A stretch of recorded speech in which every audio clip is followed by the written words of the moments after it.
Kan ada pepatah mengatakan juga kayak gini, rumput tetangga itu selalu terlihat lebih hijau dan lebih menggoda kayak gitu kan. Halo sahabat, assalamualaikum warahmatullahi wabarakatuh. Kembali lagi bersamaku di sini A Ojak di channel yang penuh suka duka ini teman-teman. Kemarin itu sempat ada yang komen di YouTube, katanya begini, Bang Ojak kenapa nggak pilih kerja di Cina atau di Korea, katanya gitu.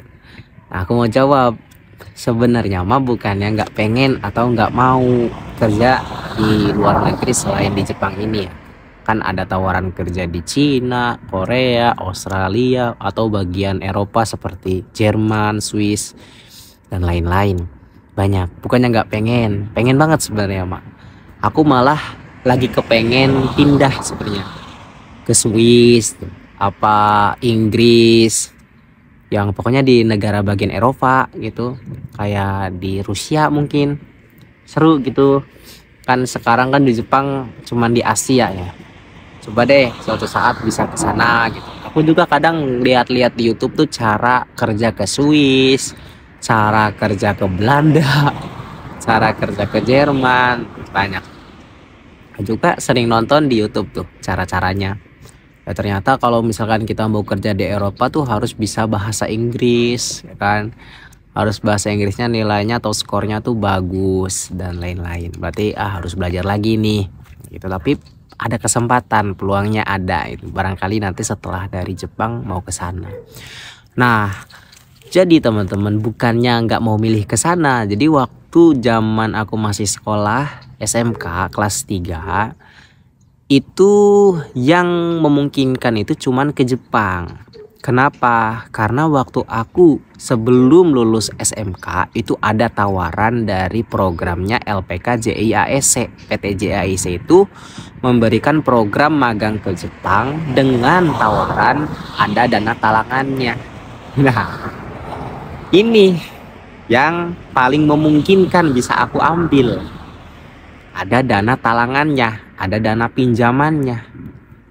Karena aku pikir mustahil aku bisa pergi ke Jepang atau pergi ke luar negeri waktu itu, karena aku nggak punya modal.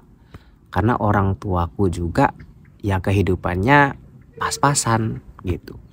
Jadi buat biaya banyak seperti 20 juta ke atas itu wah nggak ada. Apalagi biaya ke Jepang sekarang kan bahkan ada yang bilang sampai 50 juta tuh teman-teman kemarin. Lebih lah, ya kan? Biaya dari mana waktu itu? Gak kepikiran buat keluar negeri. Jadi karena bukannya gak ada pilihan, cuman hanya karena gak bisa milih gitu. Sebenarnya waktu itu pun ada tawaran bisa kerja di Jerman, ada program Ausbildung. Nah, teman-teman aku itu beberapa ada yang sekarang lagi di Jerman juga. Ada Rian, terus juga waktu itu tuh Indah Lestari sama Maria Novia pun ikut programnya Ausbildung ke Jerman. Nah, ternyata ya biayanya untuk pergi ke Jerman juga nggak begitu jauh, hampir sama, itu sekitar 25 jutaan. Tapi untuk biaya kosnya, untuk biaya belajarnya itu katanya ditanggung sendiri gitu.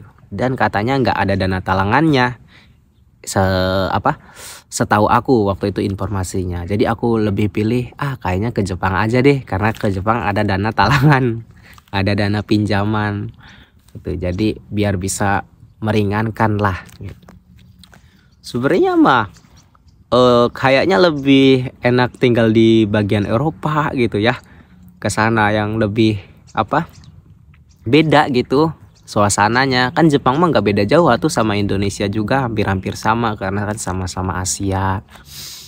Korea juga sama-sama Asia. Kalau misalkan kayak Australia atau bagian Eropa, Jerman, Swiss dan lain-lain itu mungkin udah beda tuh. Dan juga kata temanku yang di Jerman itu kita jadi bisa pergi ke negara bagian lain juga katanya. Kayak misalkan mau nonton bola ke Inggris, katanya sih kayak gitu, tapi nggak tahu. Aku juga nggak begitu paham ya. Aku malah pengen kerja di Swiss teman-teman. Pengen tuh, kayaknya Swiss tuh bagus banget, lihat di views-viewsnya ya. Lihat di tontonan di YouTube atau di TikTok tuh kayaknya lebih damai gitu di Swiss, kayaknya lebih nyaman gitu. Kan ada pepatah mengatakan juga kayak gini, rumput tetangga itu selalu terlihat lebih hijau dan lebih menggoda kayak gitu kan. Ya cuman apa yang terlihatnya aja gitu, kelihatannya wah enak ya, seperti kita melihat kehidupan orang lain di sosial media, wah kayaknya hidupnya enak, sekarang udah bahagia, sekarang udah ini. Tapi yang dirasakan kan kita nggak pernah bisa merasakannya, benar nggak teman-teman? Seperti halnya kerja di Jepang pun sama teman-teman. Kadang kita itu sesama yang magang di Jepang, sesama yang kerja di Jepang itu masih sawang sinawang gitu. Kadang kita mandang orang-orang yang kerja di bagian Tokyo, di bagian Osaka, yang kerjanya di bagian kota sana itu enak, gajinya misalkan besar atau apa. Atau kadang kita melihat, oh enak ya orang yang kerjanya di Kaigo gitu. Kerjanya di ruangan enak, ber-AC, tidak kepanasan, nggak kerja di lapangan. Padahal yang kerja di Kaigo tuh juga banyak dukanya. Seperti ya kita harus siap melayani nenek-nenek dengan segala delusinya ya. Penyakit menuanya itu yang udah kayak anak kecil. Kemudian juga kita harus siap membersihkan kotorannya kayak gitu dan lain-lain. Ya kadang seperti itu. Kadang aku pun kalau misalkan kita sharing ya sama kawan-kawan di sini, ada yang kerja di Tobi, ada yang kerja di Kaigo, ada yang kerja di bidang pertanian, pelayaran pun ada, terus juga peternakan juga ada. Itu ya rata-rata sawang sinawang, kayak Jak kamu mah enak kerjanya di pabrik kayak gitu. Terus ya kadang aku juga bilang ke mereka, oh kamu mah enak kerjanya di sini di pengolahan makan atau di mana kayak gitu. Ya selalu seperti itu. Nanti pun kalian teman-teman yang calon-calon akan kerja di Jepang pasti akan merasakan hal yang sama. Kita pasti akan terus banding-bandingan tuh sama teman.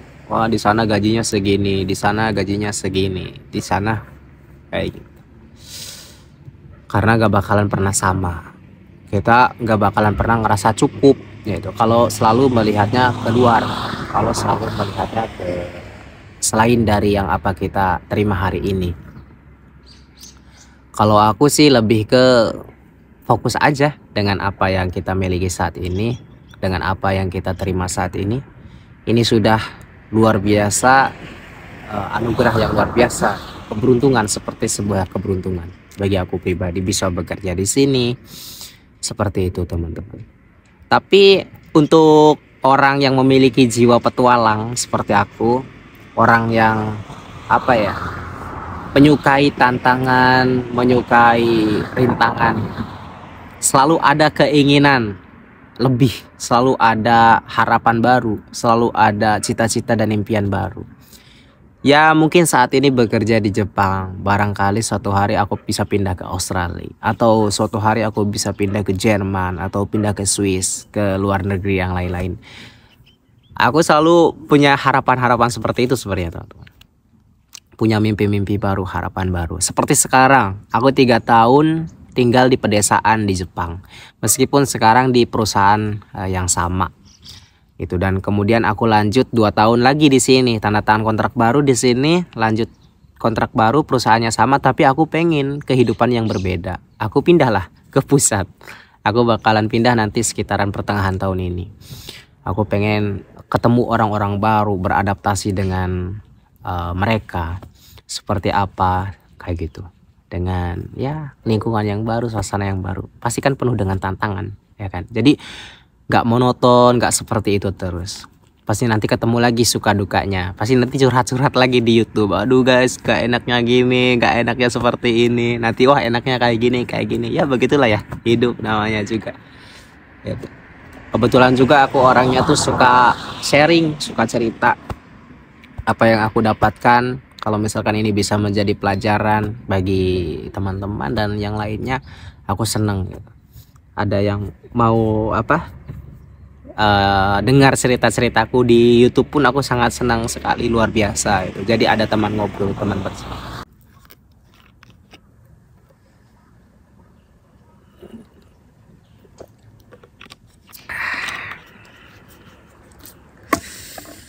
Sampai jumpa di next video.